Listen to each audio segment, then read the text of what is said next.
Pode ser para a igreja. Glória a Deus. Abra sua Bíblia comigo em Malaquias, capítulo de número 3. Nós vamos ler o versículo de número 6. Malaquias, capítulo de número 3, versículo de número 6. Tenho certeza que o Senhor há de continuar falando aos nossos corações. Malaquias é o último livro do Antigo Testamento. Está ali no telão também. Vamos somente ler a parte A desse versículo, amém? Diz assim, Malaquias capítulo 3, parte A do versículo 6. Porque eu, o Senhor, não mudo. Vamos todos repetir no 3? 1, 2, 3. Porque eu, o Senhor, não mudo. Você pode aplaudir ao Senhor nessa noite. Tome o seu lugar de assento. Eu quero falar com os irmãos justamente sobre isso nessa terça-feira, neste culto de ensino, sobre o Deus que não muda. Nós estamos vivendo dias onde nós estamos meio que acostumados a tantas mudanças. Nós estamos acostumados às mudanças com relação às estações, por exemplo. Hoje nós não sentimos tanto calor, principalmente aqui no Rio de Janeiro, como há 10, 15 anos atrás. As estações estão mudando. No inverno, que é para ser mais frio, já não está tão frio assim, ou seja, são mudanças climáticas que nós enfrentamos. Fenômenos da natureza que outrora não era comum de nós vermos ou termos conhecimento, mas parece que tem sido frequente nos dias atuais. Isso fala de mudanças. Podemos também aplicar essa questão de mudanças na vida das pessoas. Qual foi a última vez que você mudou de ideia hoje? Às vezes você pode ter mudado de ideia quando entrou aqui na igreja. Você decidiu, não, hoje eu não vou sentar ali, vou sentar no outro banco. Talvez você mudou de ideia em casa, quando você olhou para uma roupa e disse, hoje eu não vou com essa roupa, eu vou trocar. E aqui a gente pode falar de muitas coisas. Eu só trouxe exemplo bem simples, básico, mas nós vivemos meio que acostumado com tantas mudanças, às vezes coisas simples do nosso dia a dia, até mesmo com coisas sérias. Podemos falar a respeito do casamento. Há pessoas que às vezes já se casam no pensamento de que se não der certo, eu mudo de ideia, separo, caso novamente. Ou seja, são as mudanças que acontecem, as mudanças com relação também às circunstâncias da vida. Porém, o texto que nós lemos e que eu quero apenas usar como base para esta palavra, para esta ministração, diz que o Deus que eu sirvo, o Deus que você serve, Ele não muda, mas Ele é o mesmo ontem e hoje e eternamente. As estações podem mudar, os homens, as pessoas podem mudar, as circunstâncias podem mudar, mas o nosso Deus, Ele permanece o mesmo.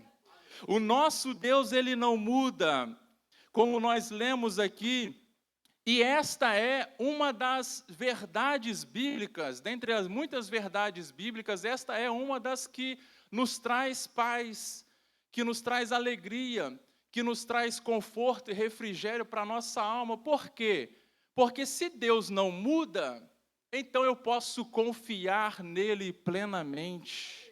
Eu posso confiar nele 100%. Eu posso confiar em Deus de olhos fechados, porque ele não muda.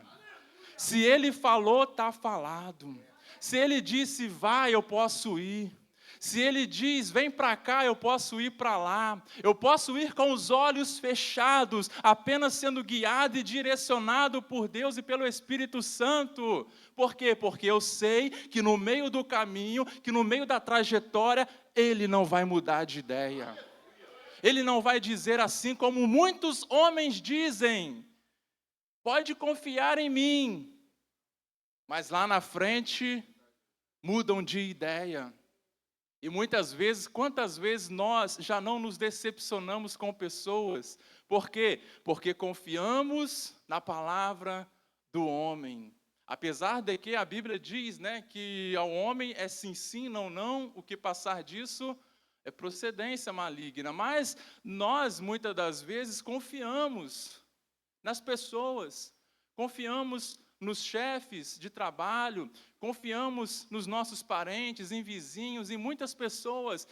E às vezes a gente vai de olho fechado confiando, né? A pessoa diz que vai me ajudar, e ela vai me ajudar, e a gente vai, e aí quebra a cara. E aí se decepciona. Mas esse texto ele mostra para mim e para você que em Jesus a gente pode confiar. E isso é reconfortante para as nossas vidas, isso nos traz uma paz, uma alegria. Por quê? Porque a gente sabe que, por mais que os homens nos decepcionem, o Senhor não vai nos desamparar. O Senhor não vai nos desamparar, Ele não vai, por quê? Porque Ele não vai mudar de ideia. Mas aquilo que Ele já falou para mim e para você, aquilo que Ele já falou na sua palavra, permanece fiel. E aqui nós podemos falar sobre o caráter de Deus. Nós lemos aqui que Deus ele não muda, e Deus ele não muda em seu caráter. Seus princípios permanecem os mesmos de eternidade a eternidade. Aquilo que Deus era lá no princípio, quando criou os céus e a terra, Ele é hoje, mas Ele não mudou. Dentre os atributos do Senhor, eu gostaria aqui de destacar alguns, como, por exemplo, a santidade de Deus. Deus, Ele é santo a todo momento, e Ele não muda a sua santidade. A palavra do Senhor diz, lá em Êxodo, no capítulo 3, que quando Deus, Ele aparece numa sarça, a Moisés, aquela sarça ardia em chamas, em fogo, mas ela não se consumia. E quando o Senhor aparece a Moisés, no seu auge dos 80 anos de idade, para poder chamar para uma missão, o Senhor ele diz assim para Moisés: olha, tira a sandália dos teus pés, porque o lugar em que tu pisas é terra santa. Perceba que não é o local que é santo por si só, mas é por causa da presença do Senhor. Deus não está dizendo assim, ó, aqui é terra santa, o lugar é santo. Não, mas Deus está dizendo, aqui é santo porque a minha presença santifica o local. A presença do Senhor santifica esta igreja. A presença do Senhor é que santifica a tua casa, é que santifica o teu ambiente de trabalho, a sala onde você estuda, a rua onde você mora. É a presença do Senhor quem santifica o ambiente. 40 anos depois, o mesmo Senhor vai aparecer agora a Josué. Moisés morreu, Josué assume, atravessa o rio Jordão, e agora no capítulo 5 de Josué, nos últimos versículos, o Senhor diz que Josué ele está ao pé de Jericó. Atravessaram o rio Jordão, agora Josué está ao pé de Jericó. E quando ele olha, ele vê um homem, um guerreiro, com uma espada na mão. E aí ele pergunta assim, Josué pergunta, você é dos nossos ou contra nós? E aí aquele homem vai responder para Josué, eu vim como príncipe do exército do Senhor. Descalça os teus pés, porque a terra que você pisa é santa. É Deus, 40 anos depois, revelando para Josué que eu era santo na época de Moisés. Agora com Josué, eu continuo sendo santo. Ele mostra para mim e para você, eu não mudo. E aqui, mais uma vez, a gente vê, Josué estava onde? Ao pé de Jericó. Uma cidade aonde o pecado imperava. Aonde Deus iria derramar a sua ira.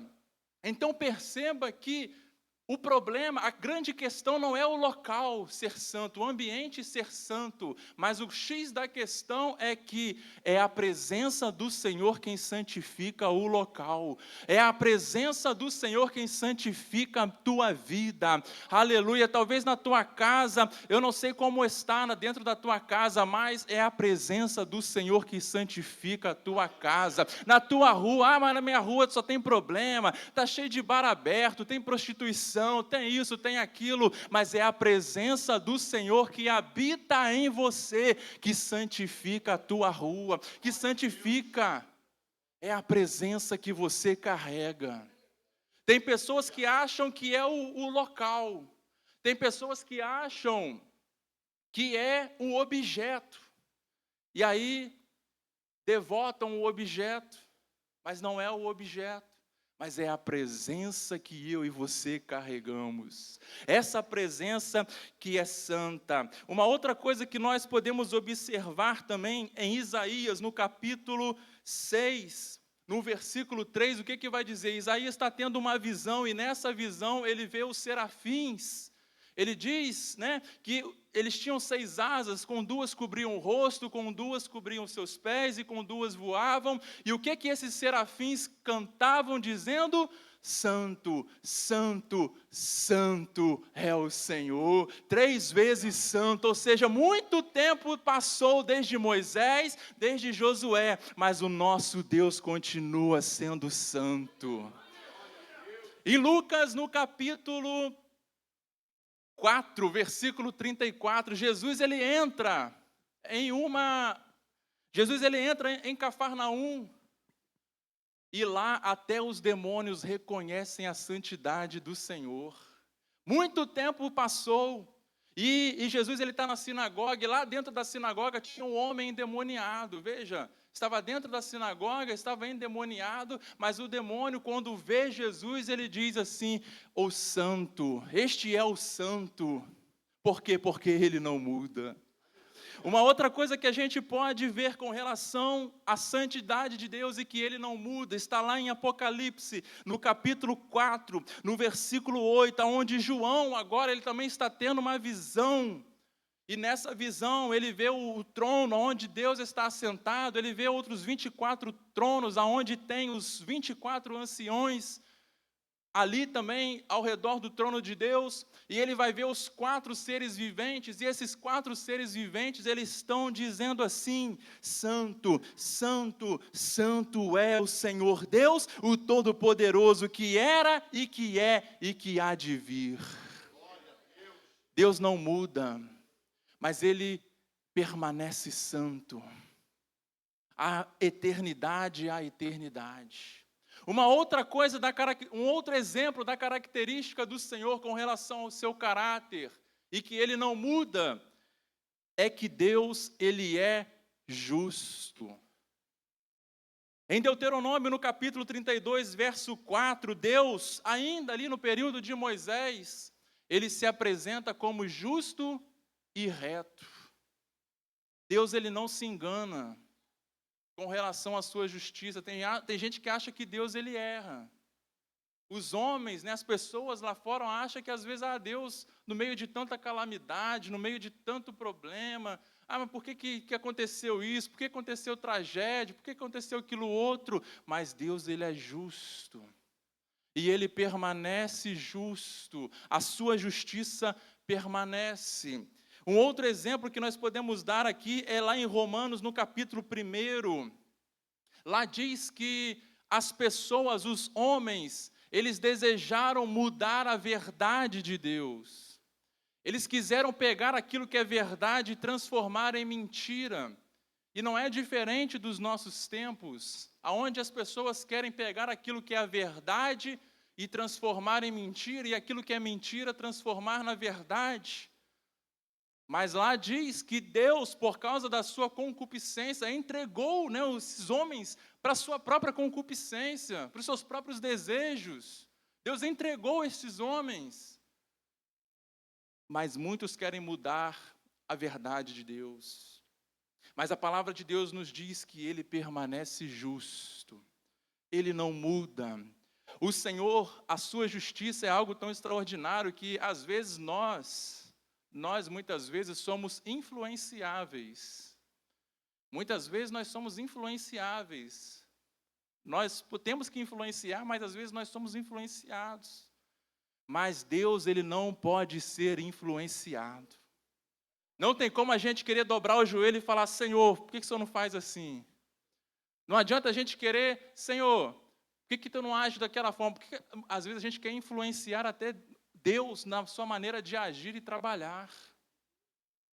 É claro que a gente vai pedir com fé, confiando nele, mas eu estou falando aqui de querer mandar no Senhor, dizer o que Ele tem que fazer, querendo influenciar Deus, às vezes por causa das nossas vaidades, às vezes por causa do nosso ego, por causa do nosso orgulho, porque de repente alguém proferiu uma palavra que não soou bem para mim, que me machucou, e aí eu quero influenciar Deus para que tome uma atitude, para que tome uma posição. Mas a palavra de Deus diz que a vingança é do Senhor e não nossa. E muitas vezes nós queremos influenciar o Senhor, mas Ele não pode ser influenciado. Ele é justo de eternidade a eternidade. Apocalipse também no capítulo 20, lá no versículo entre o 11 e 15, diz que no final dos tempos, Deus exercerá a sua justiça final sobre toda a humanidade. Deus exercerá a sua justiça. Um outro atributo do caráter de Deus que não pode ser mudado. Nós falamos sobre a santificação, falamos que Deus ele é justo e Deus também é misericordioso. Muitas são as oportunidades que Deus dá ao homem. Um grande exemplo disso é que na própria Bíblia, na palavra do Senhor, nós vamos ver que no tempo dos juízes mesmo, o povo se corrompia, cada um seguia aquilo que lhe agradava, e aí os inimigos vinham, tomavam conta, roubavam a colheita, mas Deus, pela sua misericórdia, sempre levantava alguém para poder lutar em favor do povo. Depois, Deus vem o período dos reis, vem a divisão dos reinos, e muitos reis também são levados ao seu próprio ego, ao seu próprio orgulho. Muitos reis são levados às suas próprias vaidades, às idolatrias, às injustiças. Mas em muitos momentos, Deus também vai agir com misericórdia, porque Ele não pode mudar. Ele é misericordioso. Mas aí tem o tempo. O irmão que pregou aqui, que falou no domingo, falou sobre a vara de pescar. E Deus vai dando corda. E Deus está dando oportunidade. Está dando oportunidade para o povo, está dando oportunidade para as pessoas. Mas às vezes as pessoas não se atentam às oportunidades de arrependimento. E aí o que aconteceu com a nação de Israel, com Judá? Foi destruída. Padeceram. Por quê? Porque Deus é injusto? Não, Deus é justo, mas Ele é misericordioso, mas Ele também é justo. Na sua misericórdia, Ele nos dá a oportunidade de mudar. Na sua misericórdia, Ele nos dá a oportunidade de mudar de rota, de mudar de rumo, de irmos ao arrependimento. Mas muitas vezes, nós não damos ouvidos à voz do Senhor. Uma outra coisa que nós poderíamos falar de muitas coisas acerca do caráter de Deus. E nós podemos falar aqui a respeito da fidelidade do Senhor. Ele é fiel e Ele não muda. Aquilo que Ele te prometeu há 20 anos atrás ainda está de pé. Aquilo que Ele falou, quem sabe há 30 anos, eu não sei. Eu estou vivendo coisas que Deus falou há 15, há 20 anos atrás. Sabe por quê? Porque Deus é fiel e Ele não pode mudar a sua fidelidade. Ele não pode mudar o seu caráter. Lá em Números, no capítulo 23, versículo 19, um texto bem conhecido, diz o quê? Que Deus não é homem para que minta, nem filho do homem para que se arrependa. Porventura diria ele e não o faria, ou falaria e não o confirmaria. A gente já vai falar um pouco mais sobre esse texto mais à frente. Sobre o Balaque, sobre o Balaão. Mas perceba que Deus, Ele é fiel. É por isso que eu disse aqui no início que no mundo que nós vivemos, diante de tantas mudanças, em Deus a gente pode confiar de olhos fechados, porque Ele não vai voltar atrás, porque Ele não vai mudar de ideia, mas Ele permanece fiel. 2 Timóteo, no capítulo 2, versículo 13, também reafirma a fidelidade de Deus, porque lá diz que se formos, lá está falando de mim, lá está falando de nós, eu não vou nem dizer você, mas está falando de mim, está falando de nós. Lá diz que se nós formos infiéis, Ele permanece fiel, porque Ele não pode negar a si mesmo. Como é que Ele vai negar a si mesmo? Ele não pode. É por isso que nós podemos confiar no Senhor, porque Ele não muda. A sua fidelidade, Ele não muda. Aquilo que Ele falou, a salvação que Ele liberou para dentro da tua casa, a libertação que Ele liberou dentro da tua família, a porta aberta que Ele liberou para você, Ele é fiel para cumprir em cada detalhe. É claro que existe o processo.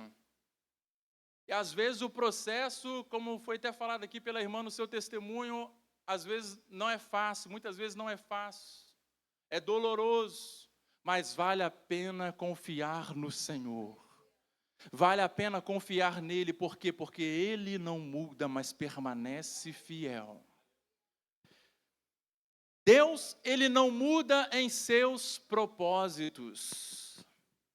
Deus tem um plano para cada obra da criação. Deus tem um plano para você. Deus tem um plano para o teu filho. Deus tem um plano para a tua filha. Deus tem um plano dentro da tua casa. Deus tem um plano lá no ambiente que você estuda. Deus tem um plano para te usar lá no seu ambiente de trabalho. Deus tem um plano e por isso que você hoje é um empreendedor, porque Deus tem um plano. Para toda a criação de Deus, Ele tem um plano. Se até para as aves do céu Deus tem um plano, para a natureza Deus tem um plano, para mim e para você Ele também tem um plano. E o plano que Ele tem para mim e para você é um plano perfeito. É um plano perfeito que talvez aos nossos olhos, hoje a gente não entende, hoje nós não compreendemos, mas lá na frente vai fazer sentido. Lá na frente tudo vai se encaixar. É como um quebra-cabeça, as peças estão todas esparramadas e a gente não tem a foto do quebra-cabeça montado para a gente poder encaixar. Mas lá na frente tudo vai fazer sentido. Lá na frente, da mesma forma que hoje você pode olhar pelo retrovisor da vida e ver que aquilo que você já passou, Deus, Ele estava no controle. Hoje o que você está passando lá na frente também você vai ter a mesma compreensão. Porque Deus não pode mudar. Deus não muda os seus planos. Deus não muda nos seus propósitos. Aleluia. Uma coisa que nós podemos afirmar é que os planos de Deus, os propósitos de Deus, não podem ser frustrados. Deus, Ele tem um plano para cada um aqui. E os planos que Ele tem a respeito de você não podem ser frustrados. A palavra de Deus vai dizer que Herodes, ele tentou frustrar o plano de Deus. Está lá em Mateus capítulo 2, versículo 13. No nascimento de Jesus, 3 magos vão ver a estrela, e eles vão seguir aquela estrela, e vão chegar ali em Jerusalém, e eles vão até o palácio de Herodes. E esses 3 magos vão dizer assim: cadê o que nasceu, o rei dos judeus? Viemos adorá-lo. E aí Herodes, não nasceu ninguém, não nasceu nenhum filho meu nasceu. Ele fica perplexo, sem entender. E aí Herodes, na sua astúcia, não, quem é esse? Vão lá, procura, e quando encontrar, me avisem. Mas por quê? Para poder matar. Porque se não é meu filho, não vai assumir o reino. Era o pensamento de Herodes. E Herodes, depois ele vai querer matar, ele vai matar algumas crianças, mas a palavra de Deus diz que em sonhos, um anjo vai aparecer a José e vai dizer: levanta, desce ao Egito até o tempo determinado. O homem tentou frustrar o plano da salvação, o plano que é alcançar eu e você, mas ele não pôde frustrar o plano de Deus. Herodes não sabia, mas ele se meteu com a pessoa errada. Herodes não sabia, mas ele se meteu com o Deus Todo-Poderoso. Ninguém pode frustrar os planos que Deus tem para a tua vida. O que pode é eu não querer aceitar o que Deus tem para mim. Deus tem coisas extraordinárias, mas às vezes o homem, nós, não, Senhor, eu não quero. E aí, muitas vezes, a gente vai sofrer as consequências por dizer não para Deus. Porque Ele quer cumprir, Ele quer fazer acontecer através de nós. Mas se nós não quisermos, aí nós sofremos as consequências. Mas quando é o homem que se levanta para tentar impedir o plano de Deus, ele não consegue. Porque a palavra de Deus mesmo vai dizer: operando eu, quem impedirá? Ninguém pode impedir o plano de Deus na tua vida. Ninguém pode impedir os planos de Deus para esta igreja. Ninguém pode impedir os planos de Deus para a tua casa, para a tua família. Ninguém pode impedir os planos de Deus.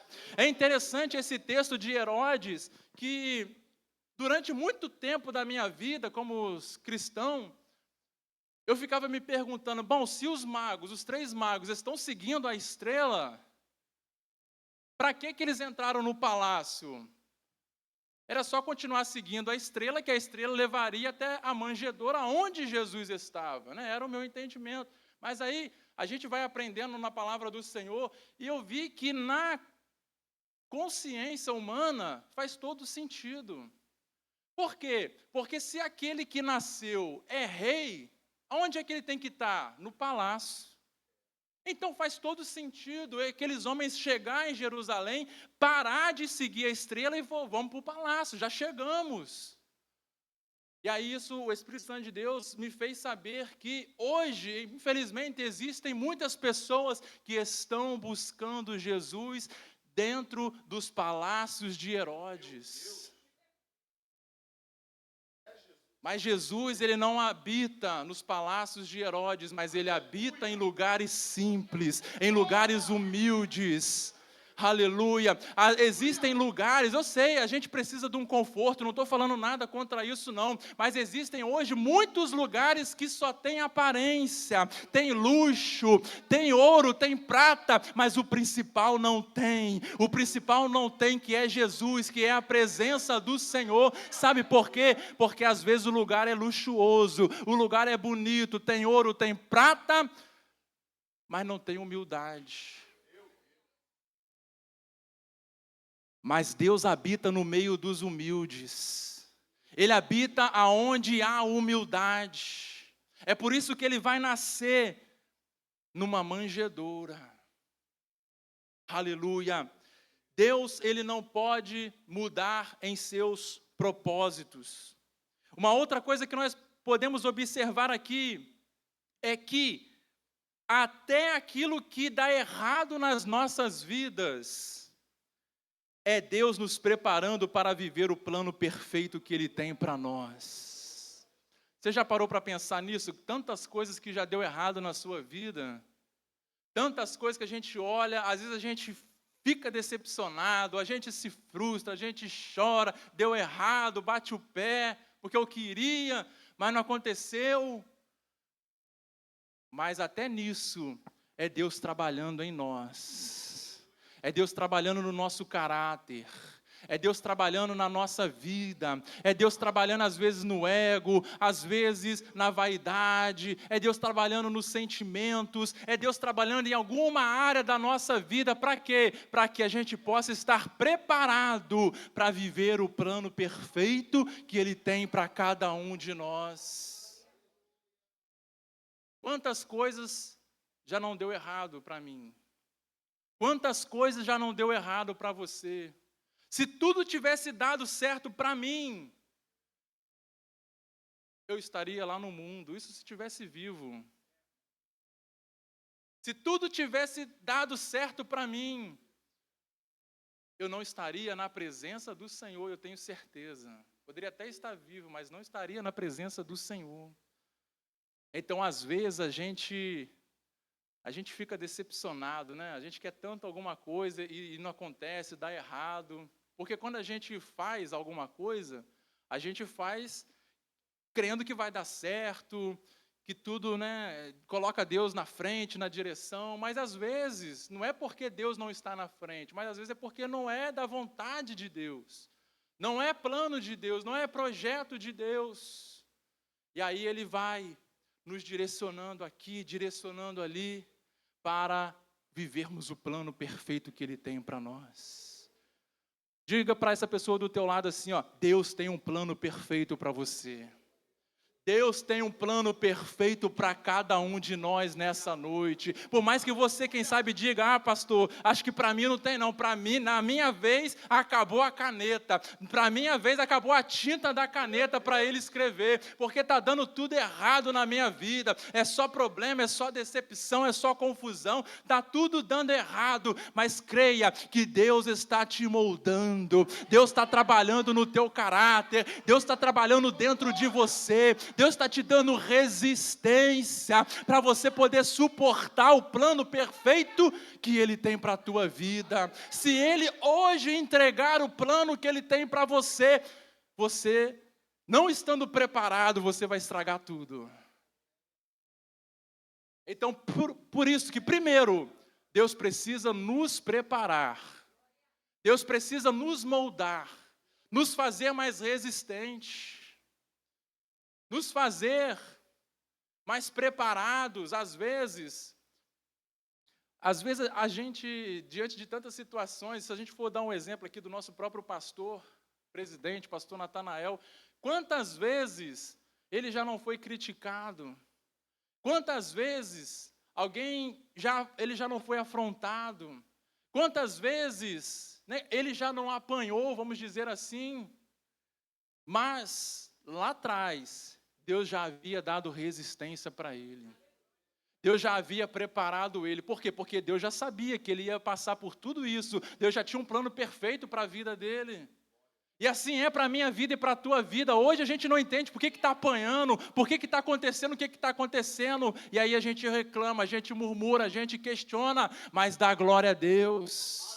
Senhor, se isso faz parte do plano que o Senhor tem para me amadurecer, para eu viver a tua perfeição, então só me dá força, só me dá graça para suportar. Assim como o Senhor deu graça para Paulo, a minha graça te basta, que a graça do Senhor possa nos renovar todos os dias, para a gente não estragar o plano de Deus.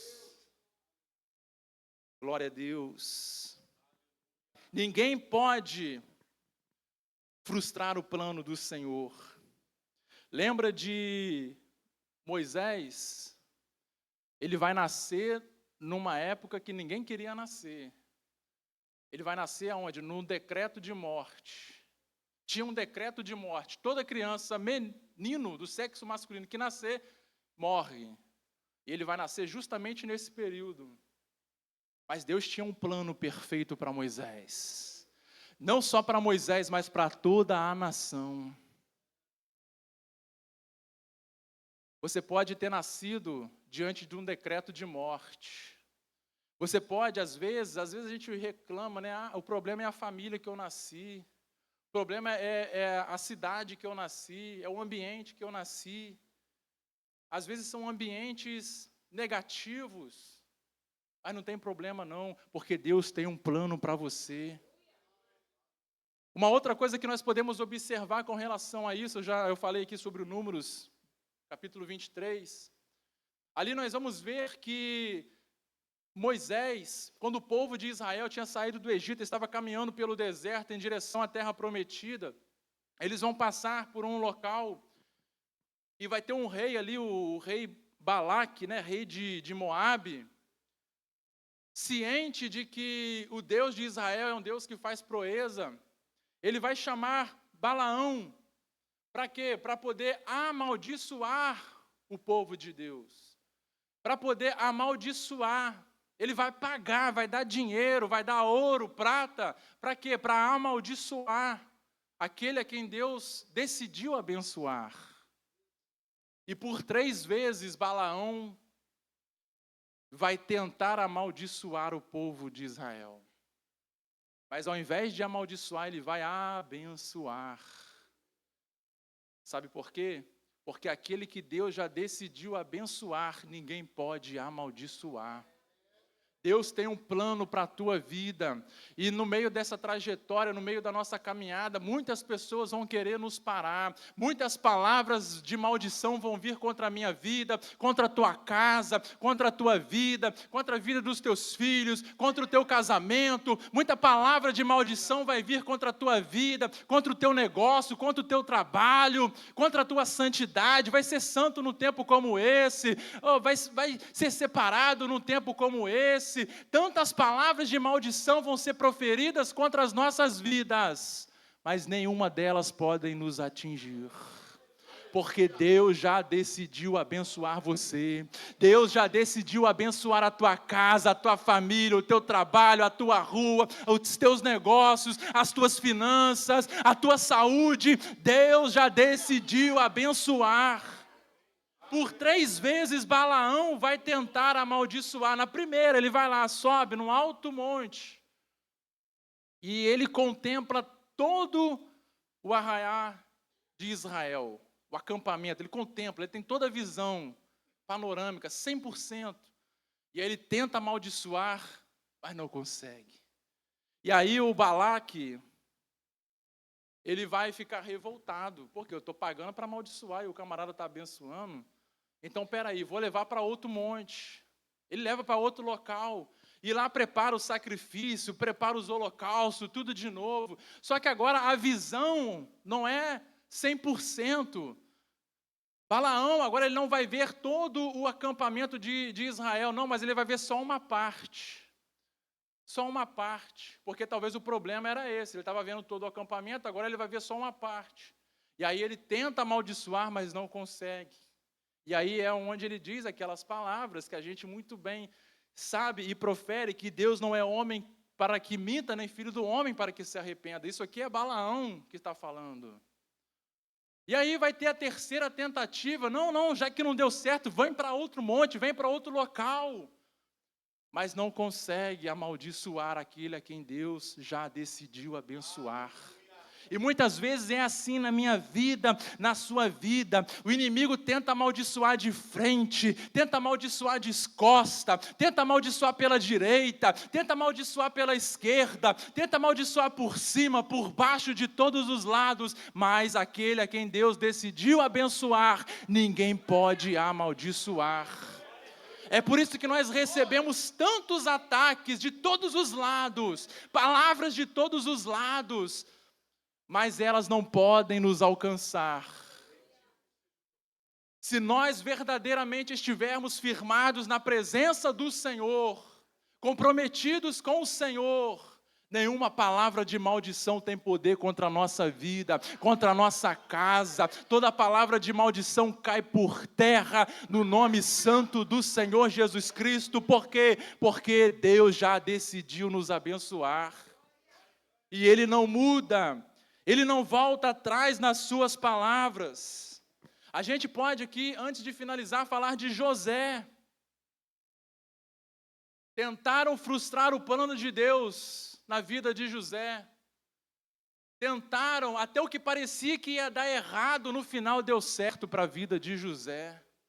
foi vendido pelos irmãos, virou escravo, mas era Deus forjando aquele homem, era Deus preparando aquele homem, era Deus dando inteligência emocional para José, para quê? Para que lá na frente ele pudesse entender e dizer assim para os seus irmãos: olha, não fica, eu perdoo vocês e não fica preocupado não, que quando o pai morrer, eu não vou matar vocês não vou voltar na minha palavra não, porque eu já entendi que o que aconteceu foi parte do plano de Deus, para que hoje eu pudesse estar aqui como governador, porque a nossa família ia morrer, a nossa família ia perecer, mas Deus já tinha desenhado um plano perfeito.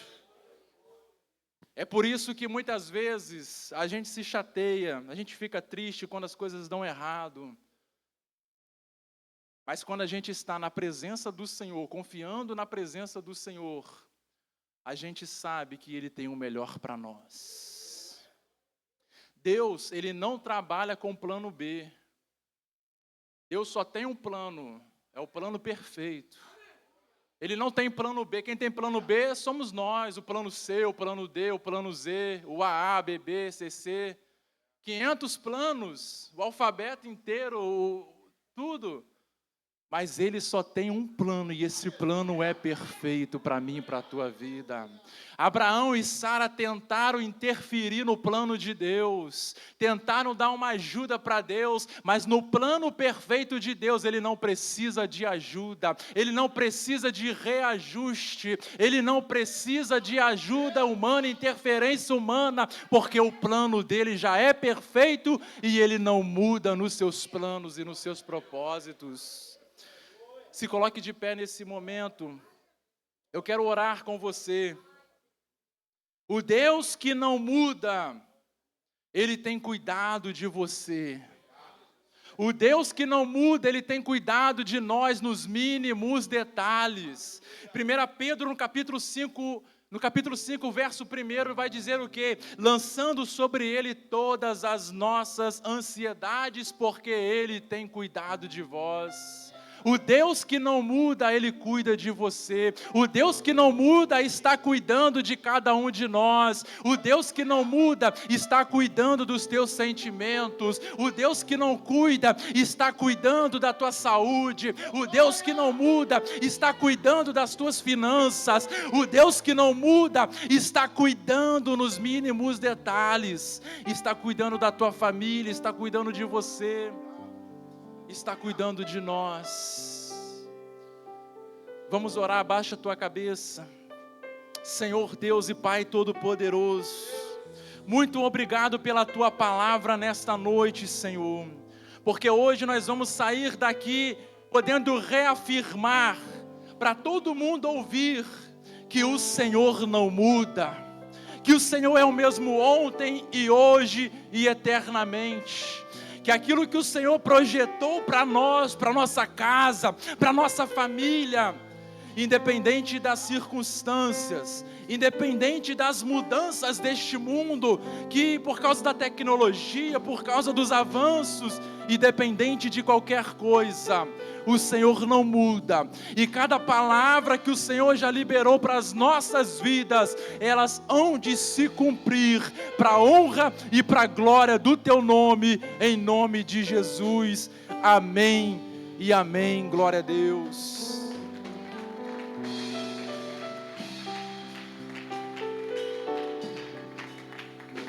Glória a Deus. Quantos